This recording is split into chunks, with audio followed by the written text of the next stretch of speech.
Alright, come on, start. Okay, there we go. Okay, what's up everybody, I'm 13 here, and you already see the title of this video, so let's end Season 4 off. But this is, what if Deku and Lincoln, well, Omni and Omega Deku and Lincoln. But let's get on to it.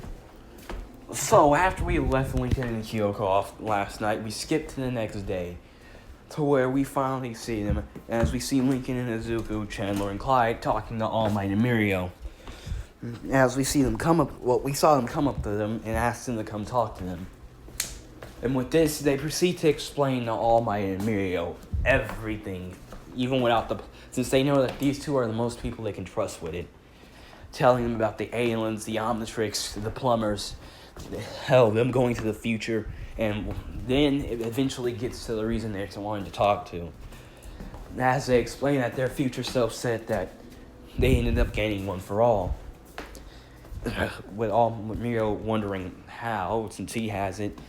Which they explain that they said that only a quirkless person could actually wield one for all to its fullest potential. As everyone, that's why All Might was so, well, that's why Toshinori was so strong with the quirk compared to the other users. But if you do have a quirk, it's like adding more water to an already filled cup. It overflows and eventually the glass can't hold it anymore. Or in this case, the person's body. As they say that their future selves didn't go into details, but they said that cracks started to show up on Mirio. And by the time he gave one for all to them, it was already too late, and he died only a couple of minutes after. With All Might and Mirio hearing this, Mirio says, "So you two are the ones that inherited one for all. Then I know you'll all be in good choice." As Mirio, no, didn't think I'd find my successor. Didn't think I would find my successor this fast, but it's the only way to stop all that dark future. As they also told them about the dark future. If this helps stop that future, with me being help, even if I'm just around it, if it helps stop it, then I'd be stupid not to. As Mirio plucks the hair, as he holds it to Izuku, as he tells him to eat this. What? Izuku lets out in response, as then leads to All Might explaining that you have to take a part of the DNA to get it. And so Izuku ends up having to down Mirio's hair. As he takes it in, this is when Lincoln says, "Well, hopefully the spell works to copy it on myself." As Lincoln opens up his spell book and crafts a quick spell, which copies the effects of One for All onto him, making him and Izuku the new 10th users of One for All. As they explain to Mirio, they're sorry that it had to happen, become of this. Well, Mirio's saying, it's fine. But that means that we all have to work together now and have to figure out how to stop whatever happening. Alright? Got it. And with this, we see Mirio, Lincoln, and Izuku fist bump. As we see them go off, let's go hang out, and also for Mirio to teach them about how One for All works. As Mirio would definitely seem like to kind of be a better teacher than All Might. I'm sorry, All Might, but it's kind of true, like, let's be honest. So yeah, over the next couple of days, Lincoln and Izuku practice with One for All. Which we finally get to see one of their practices as we see Lincoln and Izuku breathing heavily, as we see them, well, in just two plain, well, Izuku with his t-shirt on, Lincoln with an orange shirt on. As he says, "Alright, Izu, come at me!" And we hear Lincoln say, as Izuku activates 5% of full Cowling before rushing Lincoln, with Lincoln doing the same, activating his own full Cowling, as we see the two get into the most somewhat hand-to-hand fight before they start kicking up the percentages, as we see 10, 15, 20, which 20 is about as far as they can press it right now. Since, well, with them being elementals, they would definitely, while they're skinnier than current, I wouldn't say, like, just a little bit less buff than Izuku is in canon right about now. Yeah, since they don't really go train in their human form that often, but because of the whole Lincoln's elemental DNA getting spliced on to Izuku's, they're able to handle the same amount of percentage as they can, but just for a little longer. And with this, we see Link and Izuku start adding different things to their costumes, like things that original Izuku had. His costume to help with deal with One for All, as shock absorption, as they turn the gauntlets into shock absorption, you know, all that good stuff. While also getting the gloves added now, which you see over these couple of days, they had gloves added to them, which we see them that can help with pressurized attacks. As Mirio ended up telling them about a good idea about this. And thus, we finally see Mirio come up and he says, "Hey, time to go visit Eri." Yeah. As Eri's been asking the boys to come visit her lately, with the hospital allowing this, as it's the only thing the little girl's been wanting ever since she woke up a couple of days ago. Well, a week ago at this point. Yeah. So yeah, as we see Link and Izuku have to get cleaned up by Recovery Girl. But besides that, we finally see them walk up and get to Eri at the hospital. With them seeing Eri and saying their highs, just things goes mostly in canon here. As Link and Izuku can't help but thinking of what they wish they did to Overhaul for what he did to Eri. But right now, they don't really think of it. As we see them go on. Now then. This is when we get the whole Ayama side plot, with him kind of stalking them. Besides that, you know. But while that's happening, like in canon, just with Lincoln at it, we see Clyde's perspective. As we open up on Clyde looking at at a window in his room, which Clyde looks and sees Clyde 11K in it, as he gets angry and ends up punching it, shattering the window. As we see Clyde with heavy breathing, as he just looks down in his hands. As Clyde also then proceeds to pull up his hair a little bit, showing that horns are starting to grow. Well, Kevin, which he told Kevin about this, obviously, since he's the only other Osmosian on the planet. But, well, I mean, you know, which Kevin told Clyde, which he has these on his head too, they're just covered by his hair. That's just a natural, it's kind of like a puberty stage for Osmosians where their powers get stronger. Since I kind of believe that's what the horns are for, I know Clyde and Kevin are both halflings in this universe, but I mean, at the same time, I would expect Kevin to start growing horns, start looking like an Osmosian more. But, you know, also I think it'd be like for me personally, I think it'd be like some sort of puberty for them. You know? But besides my weird theories, that's just what we're rolling with right now. As Clyde looks at his horns before using his hair and the beanie he has, and the hat he has on his head to hide it. As we just see Clyde kind of going through the motions. But during one particular fight, Clyde gets somewhat extra violent. Well, not violent, but he's a lot more aggressive in his fighting style than normal. Which in the sparring match with Katsuki, we see Clyde almost immediately open up with sending a giant glacier at Katsuki that carries half of the ring. Which we see some of the other students get hit as they say, "Clyde, what the hell?" But while Bakugo just kind of bursts through it, the next thing he notices a metal ball coming for it. Well, actually no, stone. Clyde probably has stone on him. Stone ball coming from his head, which he dodges, which slams into the ice, shattering it immediately.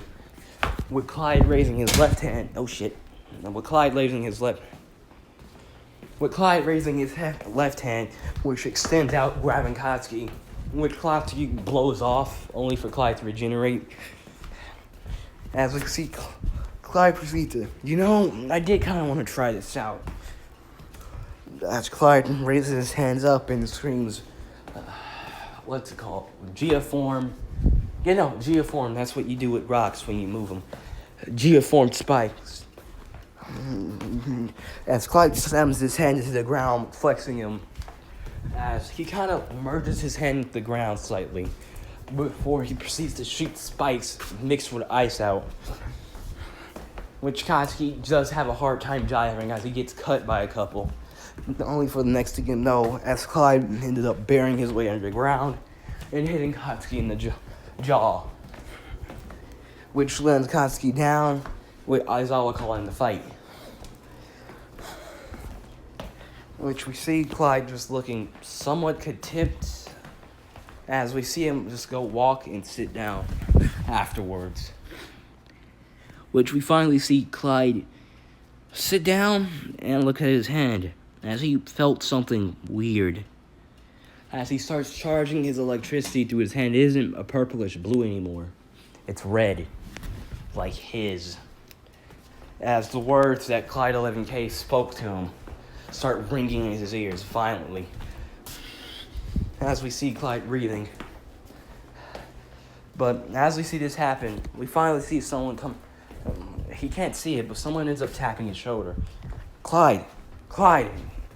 Which we then finally see him snap out of it as it looks to see a worried Lincoln. Are you alright, man?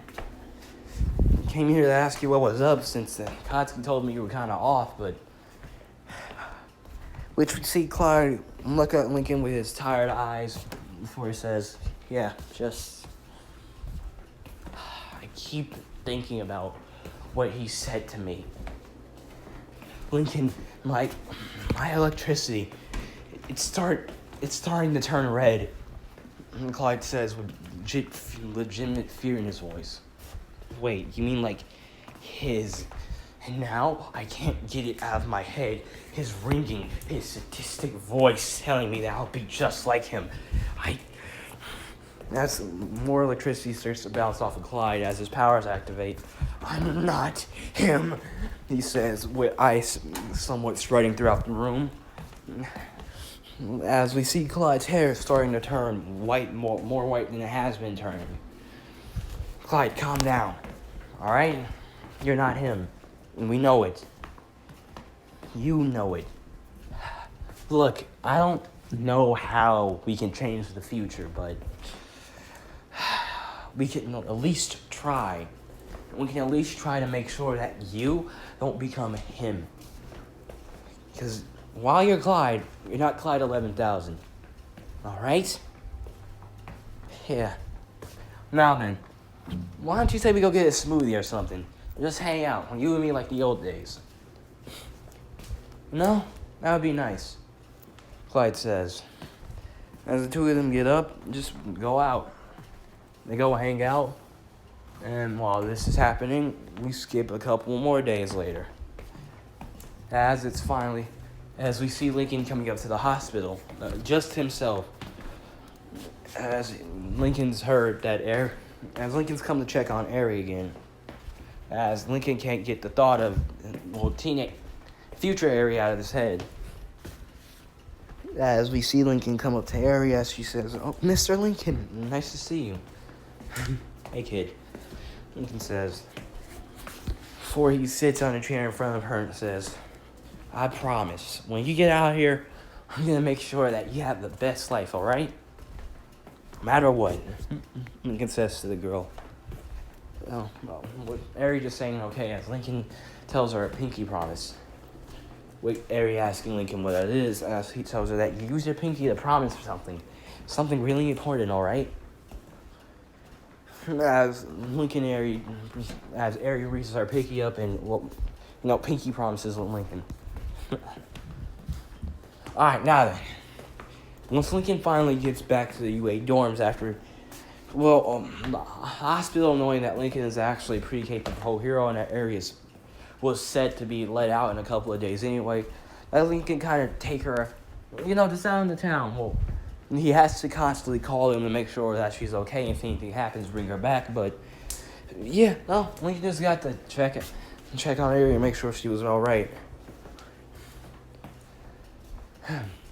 As he still does this, takes her out. Actually, you know what? Just for it, I say Lincoln's the one that buys her that dress that she was wearing. That she was wearing in the start of the episode where she showed up again. After this, we see Lincoln. But during this time, we see Lincoln think about the future. Well, they can at least prevent Clyde from becoming evil. Well, they can try. But what about everything else? What about everyone being killed? What about... As Lincoln keeps thinking about this is when he feels Aries taps on his arm. And as she asks him if he's okay, Lincoln replying yes as he takes her back to the hospital and then ends up home. As when he gets there, when he gets to the dorms home, he sees them trying to convince Kyoka to, sing for their band. Which Lincoln's saying, sing, huh? As we see Lincoln start asking Kyoka, please. Which after eventually everyone asking and her singing, she says yeah. Well, also we saw during her singing, Lincoln looked somewhat happy. For a bit, before the smile on his face broke down again.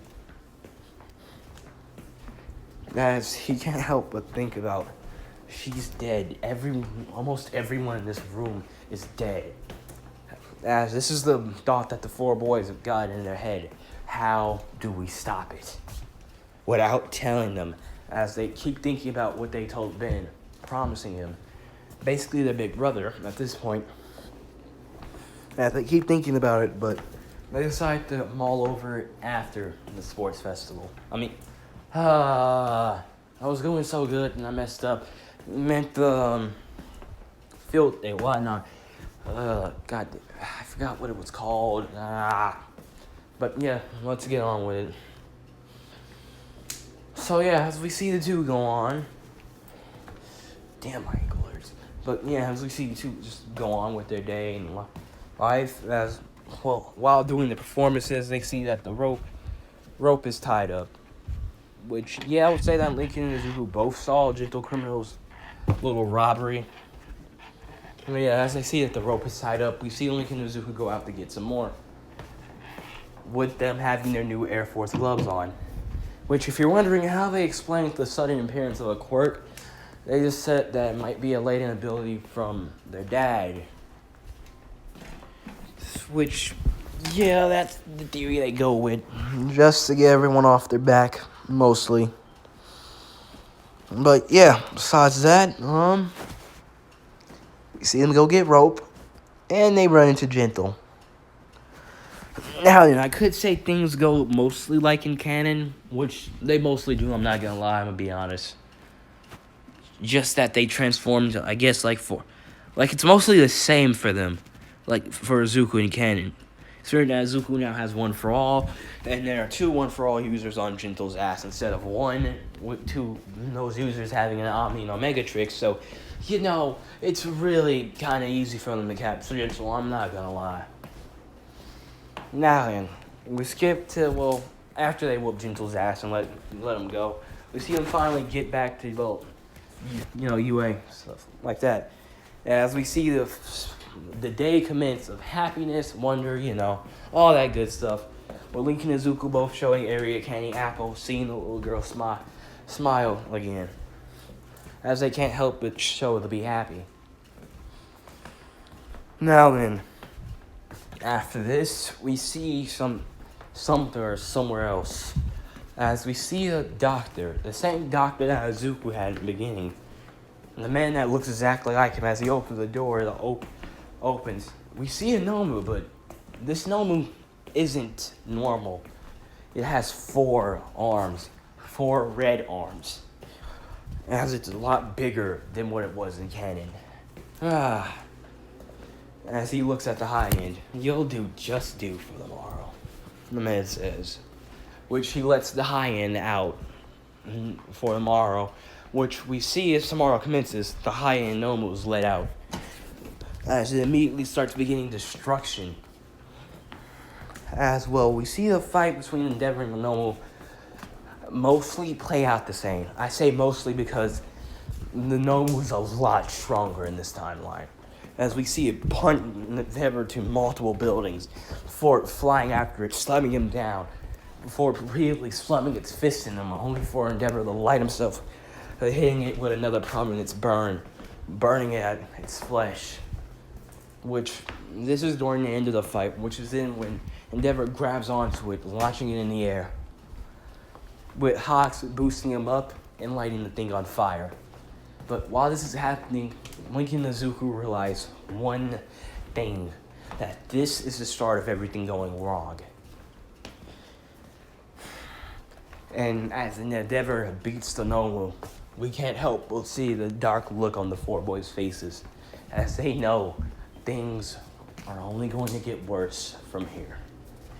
And before you ask, yes, I say after this is when the pussycats and the Coda. Why was I trying to say that blonde ass? But Coda showed up, which Coda is surprised. Coda has shoes like a Zuko, while also a jacket like Lincoln in orange. As Coda is also shown to be surprised as he saw the two men that saved before, actually, that saved them, now reduced to those that don't smile anymore. They can't muster it up no matter how hard they try. While they can put on a smile for everyone around, they can't keep doing it like they've been doing it. It's getting harder to smile and just keep going. As Coda asked what happened to them, they said, who knows, kid? Life just got difficult. He says, and as this is the start of the dark days. After this, things get serious. And with that, more on